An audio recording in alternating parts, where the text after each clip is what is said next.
Bom dia, boa tarde, boa noite. Hoje vou voltar a falar de temas de geopolítica, começando por um artigo interessantíssimo do Nick Gianbruno chamado A Tendência Geopolítica Mais Importante da Próxima Década. Veja como lucrar. Esse artigo já é relativamente antigo, só que é muito interessante. O banho de sangue foi impiedoso. Em 1842, 16.500 soldados e civis britânicos retiraram-se de Cabul, no Afeganistão. Apenas um sobreviveria. Foi o desastre militar mais humilhante da história britânica. O número de mortos selou a reputação do Afeganistão como o cemitério de impérios. Foi o desejo de controlar a Ásia Central que atraiu o exército britânico para o desastre no Afeganistão. Durante a maior parte do século XIX, o Reino Unido e a Rússia pressionaram pelo poder e influência na Ásia Central numa competição conhecida como o Grande Jogo. Não foi apenas para marcar pontos. A ideia de perder a Índia aterrorizou os britânicos mais do que qualquer outra coisa. A Índia tinha enormes recursos econômicos, uma oferta abundante de homens em idade militar e uma geografia estratégica. Londres considerava a Índia como a joia da coroa do Império Britânico. Para os britânicos, a expansão do Império Russo na Ásia Central era uma ameaça ao seu controle da Índia. O vizinho Afeganistão era a sua linha vermelha. Se os russos conseguissem atrair o Afeganistão para sua esfera de influência, tornar-se-iam uma ameaça intolerável para a Índia britânica.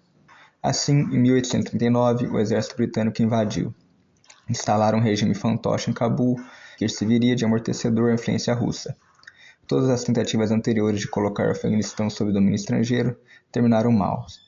Os afegãos são alguns dos combatentes mais duros e teimosos do mundo. Os britânicos sabiam que executar o seu plano não seria fácil. Depois de alguns anos tentando e sem conseguir impor sua vontade, os britânicos jogaram a toalha. No início de 1842, 16.500 soldados e civis britânicos fizeram as malas e deixaram Cabul. Enquanto fugiam pelas trilhas montanhosas, os combatentes tribais afegãos atacaram repetidamente. Isso resultou em um massacre épico. Se os combatentes afegãos não matassem você, as doenças e o inverno o fariam. Depois de apenas 7 dias, apenas um homem ainda estava vivo. William Brydon estava ensanguentado, dilacerado e exausto. Ele foi o único a chegar ao posto militar britânico mais próximo. Esse posto avançado ficava em Jalalabad, a 150 quilômetros apenas de Cabul. Os afegãos deixaram-no viver para que houvesse alguém para contar a terrível história. A guarnição de Jalalabad acendeu fogueiras de sinalização para guiar outros sobreviventes britânicos para um local seguro. Depois de vários dias, eles perceberam que não havia mais ninguém para ver a luz. O desastre foi uma lição brutal de geopolítica. A geografia restringe o destino das nações e dos impérios. Ignora essa restrição por sua conta e risco. Apesar da sua loucura no Afeganistão, os britânicos eram geralmente atores astutos na geopolítica. Foi uma habilidade desenvolvida a partir de uma carreira de séculos como potência imperial. O padrinho da teoria geopolítica foi o estrategista britânico Sir Halford Mackinder. Mackinder desenvolveu uma teoria geral que conectava a geografia ao poder global. Até hoje, os planejadores nos Estados Unidos, na Rússia e na China estudam seus ensinamentos. Mackinder argumentou que dominar a massa terrestre da Eurásia, Ásia e Europa juntas era a chave para ser a principal potência global. Zbigniew Brzezinski, o renomado estrategista geopolítico americano, faz eco a Mackinder sobre a importância da Eurásia em seu livro The Grand Chessboard, American Primacy and its Geostrategic Imperatives. Abre aspas. Desde que os continentes começaram a interagir politicamente há cerca de 500 anos, a Eurásia tem sido o centro de poder mundial.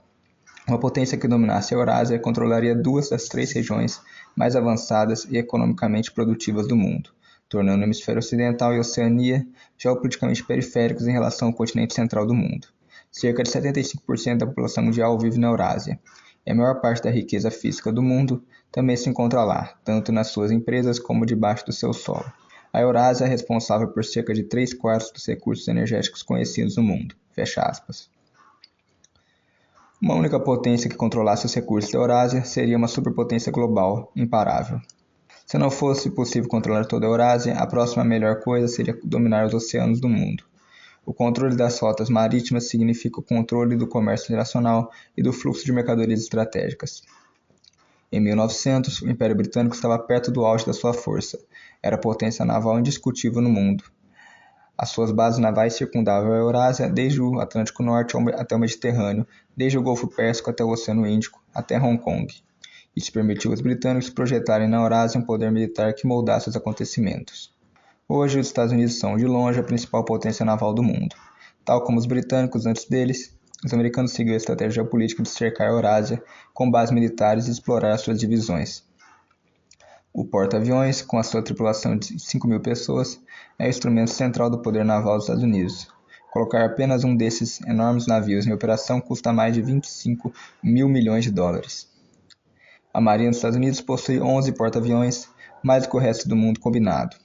E não está apenas à frente em quantidade. O poder e a sofisticação tecnológica dos porta-aviões dos Estados Unidos estão muito além das capacidades de qualquer concorrente. Simplesmente não existe nenhuma força militar, agora ou no futuro próximo, que possa contestar o controle dos Estados Unidos no alto mar. Em breve, porém, isso pode não importar. Isso porque a China, a Rússia e outros estão a trabalhar num plano ambicioso. Eles procuram tornar o domínio dos mares dos Estados Unidos sem importância. Estão a unir a Eurásia com uma rede de meios de transporte terrestres. Está também em preparação uma constelação de organizações de apoio à cooperação financeira, política e de segurança. Se forem bem-sucedidos, eliminarão centenas de anos de pensamento estratégico geopolítico. Tornarão obsoleto o atual paradigma de planejamento dos Estados Unidos. Irão minar a estratégia em que os Estados Unidos e o Reino Unido antes dele confiaram para dominar a geopolítica. Seria a maior mudança no equilíbrio de poder global desde a Segunda Guerra Mundial. É um jogo de apostas mais altas, uma batalha de risco na vida real. O esforço e contra-esforço para integrar a Eurásia é o novo grande jogo. É o processo mais importante a ser observado nos próximos 10 anos. O projeto central para integrar a Eurásia é a nova Rota da Seda, o projeto de infraestrutura mais ambicioso do mundo. Durante mais de 1000 anos, a Rota da Seda, assim chamada devido ao comércio lucrativo que realizava, foi a rota terrestre mais importante do mundo. Com 6.500 km de extensão, passou por uma cadeia de impérios e civilizações e conectou a China à Europa. Foi o caminho pelo qual o comerciante Marco Polo viajou até o Oriente. Quando regressou, deu aos europeus a primeira visão contemporânea da China. Hoje, a China planeja revitalizar a Rota da Seda com corredores de trânsito modernos. Isso inclui linhas ferroviárias de alta velocidade, rodovias modernas, cabos de fibra ótica, gasodutos de energia, portos marítimos e aeroportos. Ligarão as costas atlânticas da Europa às costas do Pacífico da Ásia. É um objetivo quase inacreditável. Se tudo correr conforme planejado, isso será uma realidade em 2025. Um comboio de Pequim chegaria a Londres em apenas 2 dias. Novas rotas da Rota da Seda. A nova Rota da Seda é o maior projeto de infraestrutura da história. O seu objetivo é redesenhar completamente o mapa econômico mundial. E, se for concluído, tem potencial para ser a maior mudança geopolítica em centenas de anos. Amarrar a Eurásia às rotas terrestres liberta-a da dependência do transporte marítimo. Isso acaba com a importância de controlar o alto mar. Isso remodela os fundamentos do poder global. E é exatamente o que os chineses e russos querem. No final de 2013, o presidente chinês Xi Jinping anunciou a nova Rota da Seda. O governo chinês governa por consenso. Eles são planejadores cuidadosos de longo prazo. Quando tomam uma decisão estratégica dessa magnitude, você sabe que estão totalmente comprometidos. Eles têm a vontade política para conseguir isso. Eles também têm os recursos financeiros, tecnológicos e físicos para fazer isso. O plano ainda está na fase inicial, mas peças importantes já estão se encaixando. Em 18 de novembro do ano passado, um trem transportando mercadorias em contêineres partiu de Yiwu, na China. Chegou a Madrid, Espanha, 21 dias depois. Foi o primeiro carregamento através da Eurásia na rota Yiwu-Madrid, que é hoje a rota ferroviária mais longa do mundo. É um dos primeiros componentes da nova Rota da Seda. Por mais ambiciosa que seja a nova Rota da Seda, é apenas um aspecto de integração da Eurásia. Apenas no ano passado surgiu um conjunto de organizações internacionais interligadas. Essas novas ligações são um apoio institucional para uma nova ordem política econômica e financeira na Eurásia. Aqui estão as organizações mais proeminentes. O Banco Asiático de Investimento em Infraestrutura, AIIB. A China lançou o AIIB em 2014, tendo em mente o financiamento de projetos da nova Rota da Seda. Sua base de capital inicial é superior a 100 bilhões de dólares. O AIIB seria uma alternativa eurasiana ao Fundo Monetário Internacional, FMI, e ao Banco Mundial dominados pelos Estados Unidos. Essas instituições têm estado no topo do sistema financeiro internacional. China, Rússia e Índia são os principais acionistas e tomadores de decisão do AIIB. Quase 60 países, principalmente na Eurásia, inscreveram-se para aderir ao banco. O Japão e os Estados Unidos se recusaram a aderir. Depois, o governo dos Estados Unidos envergonhou-se ao tentar, sem sucesso, pressionar os aliados do Reino Unido, França e Alemanha a desprezar a organização. BRICS e o novo Banco de Desenvolvimento NDB. Os países BRICS, Brasil, Rússia, Índia, China e África do Sul, estão todos a bordo da integração euroasiática. O NDB, tal como o AIIB, é uma instituição financeira internacional com sede na China, mais dirigida por um banqueiro indiano, com 100 mil milhões de dólares em capital. Também, tal como o AIIB, o NDB é uma alternativa ao FMI e ao Banco Mundial. Os países BRICS estabeleceram o NDB em julho de 2015. O NDB e o AIIB complementar-se-ão e não competirão entre si no financiamento da integração da Eurásia. O NDB também financiará projetos de infraestrutura na África e na América do Sul. O NDB utilizará as moedas nacionais dos membros, ignorando o dólar americano. Não dependerá de instituições controladas pelos Estados Unidos para nada. Isso reduz a exposição do NDB à pressão dos Estados Unidos. Os países BRICS também estão a explorar a construção de uma alternativa ao SWIFT, uma rede internacional de pagamentos. O SWIFT é verdadeiramente parte integrante do atual sistema financeiro internacional. Sem ele, é quase impossível transferir dinheiro de um banco do país A para um banco do país B. Em 2012, os Estados Unidos conseguiram expulsar o Irã do SWIFT. Isso prejudicou a capacidade do Irã de fazer comércio internacional. Também demonstrou que o SWIFT tinha se tornado uma arma política dos Estados Unidos. Neutralizar esse tipo de poder é precisamente a razão pela qual os países BRICS querem o seu próprio sistema de pagamentos internacionais. União Econômica Euroasiática, EEU. A EEU é um bloco comercial liderado pela Rússia. Abriu em funcionamento em janeiro de 2015. A EEU proporciona a livre circulação de bens, serviços, dinheiro e pessoas através da Rússia, Bielorrússia, Cazaquistão, Quirguistão e Armênia. Outros países poderão aderir. As discussões comerciais começaram com a Índia, o Vietnã e o Irã. A EEU está a expandir-se gradualmente à medida que os países ao longo da nova Rota da Seda eliminam barreiras ao comércio. Egito, Argentina, Brasil, Paraguai, Uruguai e Venezuela também estão em negociações comerciais com a EEU. Organização de Cooperação de Xangai, OCS. No domínio militar e de segurança existe a OCS. Os membros atuais incluem China, Cazaquistão, Quirguistão, Rússia, Tajiquistão e Uzbequistão. A Índia e o Paquistão aderiram em 2017. O Irã também deverá aderir no futuro. Juntando as peças.